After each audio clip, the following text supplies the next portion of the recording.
कही हेतुवादी आमे तो केबे भी कहनु आमे हेतुवादी बोली आमे कहिचु आपण माने देखंतु जो माने आस्तिले छोटिया लाइव लाइव वीडियो पकई छंदी से माने को आमे कहनु आमे हेतुवादी बोली आमे कहिचु आमे बाबा साहेबଙ୍କର विचारधारा रे अछु आमे आंबेडकरवादी आपण माने जतक न्यूज रिपोर्टर अछंदी समस्त लेखुछंदी आमे हेतुवादी आज्ञा हेतुवादी काहा को कहंती हेतुवादी किए से आमे जानि नौ काले एमती कोन घटना आइतला जे आपन को माड़ मारले एवं आपन आज आछन लिंगराज थाना को केस दुआ पई कल एक्चुअली आम ऑफिस रे मीटिंग चलता मीटिंग रु आमे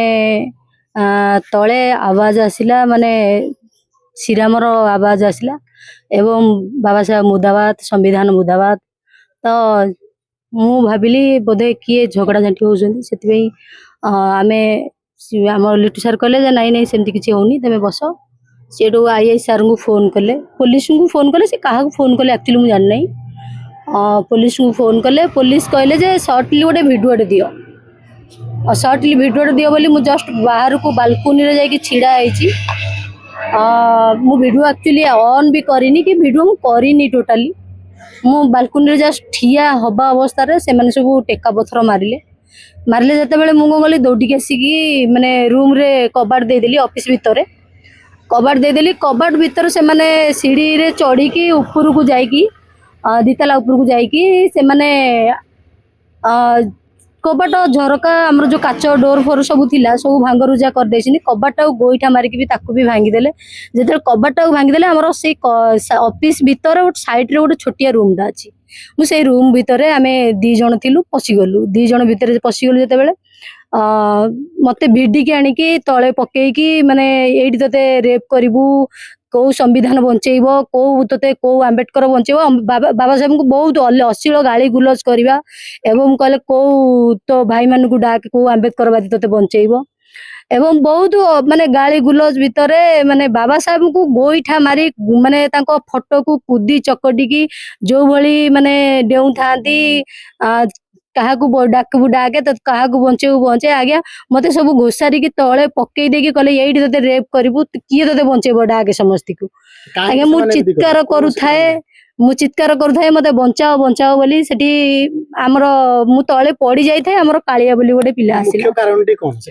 मुख्य कारण है आमे जानी ना किंतु ऑफिस रे हमर मीटिंग होउतला मीटिंग अवस्था रे आमे मीटिंग सरीथिले आमे खाई की जाई थांतु आमे बिरयानी रोसई करूथलु काली तो पूर्णिमा थिला काली आमिष तो खाया कथा न तेनु कोन अपन से विषय कहया बन सुनदु आमे हेलु आंबेडकरवादी बाबा साहेब को विचार एवं संविधान विचार आधार रे कोठी लेखा है जे आज्ञा जो सेही दिन आमे आइंस खाइबुन बोली जोठी हमकु देखै देबे जे सेही आइंसटा खाइबुन बोली आमे सेही अनुसार आमे काम करिवु आमको तो बाबा साहेब को विचार रे अछि आमे आइंस खाइबु आमे आइंस खाइबुनु कि आमे आइंस न खाइबु आमे आगे कोन पिंदिबु न किंदिबु सेटा को आमे काहा को पचारि की करिवु सेटा हमको स्वाधीनता अछि हमको बाबा साहेब माने आईन आकार लिखित आकार देइछंती जे आमे हम निज इच्छा रे आमे निजे सब जहा करिया कथा आमे करि पारिबु किंतु समाज रे गोटे नियम अछि तो आपण सेटा को पाळिले सेटा रो किछ कहिबे कि आगे आमे समाज को नेकी बंचुने आमे आईन आधार रे बंचुजे त आमे विज्ञान आधार रे बंचिजे तो आमे जितला हम देह मुंड खराब होउची कि जहा होउची आमे कोन आज्ञा जाउचे कि माने धार्मिक अवस्था को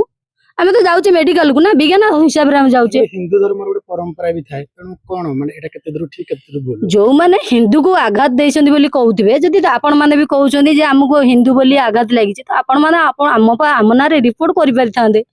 तो आमको एमिति बाड़ेबा एमको आम पार्टी बंद करिबा एवं आमको जो एमिति माने को आधार रे लेखा है जागा आपण को आधार रे लेखा है कि से आईन जो आपण जो कहउछंदी से आधार रे लेखा है कि जे महिला मानु को एमिति माने अश्लील लैंग्वेज रे कहबा एवं बाड़ेबा एवं मारिबा सेमिति किछ लेखा है कि आपण मैडम टणा घुसरा भी करथिले बहुत टणा घुसरा करी के कुदा दळा करी के गोइठा माने सब माने से 300 आगे कहि होबनी मो ड्रेस भी चिरी जाईछि एते माने लैंग्वेज खराब करी के गाली गुलज करथि किछ कहि भी पारुनी तापर तो से माने जिते बाबा साहेब को गाली दौले बाबा साहेब गोईठा विधा मान सब मारुले आम संविधान आधार रे लोक मैंने बंची बाबा साहेब विचार आधार रे लोक मैंने बंचुंट किए धार्मिक आधार रे बंचुची कि जदि क्या साप कामुड़ी मेडिकल कहीं जाऊँ एवं खोर्धार गोटे आपण मैंने ଭିଡୁଆଲ କରିଥିବେ ଖୋର୍ଦ୍ଧାରେ ଗୋଟେ ପିଲାକୁ ନେଇକି ମନ୍ଦିରରେ ପକେଇଲେ ସେ ପିଲା ମରିଗଲା କାହିଁକି ମରିଗଲା ଯଦି ଆପଣଙ୍କ ଆଧାରରେ ଯଦି ଭଗବାନ ଅଛନ୍ତି ସେ ପିଲାକୁ କାହିଁ ବଞ୍ଚେଇ ପାରିଲେନି ତ ମତେ ଏତେ ଜୋରରେ ମାରିଛନ୍ତି ଆଜ୍ଞା ମୁଁ ମୋ ପେଟ ମୋ ଛାତି ପାତି ସବୁ ଦରଜ ହେଇଯାଇଛି ମୁଁ ଆଜ୍ଞା ଭଲସେ କଥା ବି କହିପାରୁନି ଆମେ ବାବା ସାହେବଙ୍କ ବିଚାରଧାରାରେ ଯେହେତୁ ଅଛୁ ଆମେ ଆମ୍ବେଦକରର ବିଚାରଧାରାରେ ଅଛୁ ଆମେ ଆମ ଇଚ୍ଛାରେ ଆମେ ବଞ୍ଚିବାକୁ ଚାହୁଁଛୁ ଆମକୁ ଅଧିକାର ମିଳିଛି ଆମେ ସେଇ ନିଜ ଇଚ୍ଛାରେ ବଞ୍ଚି ପାରିବୁ ବୋଲି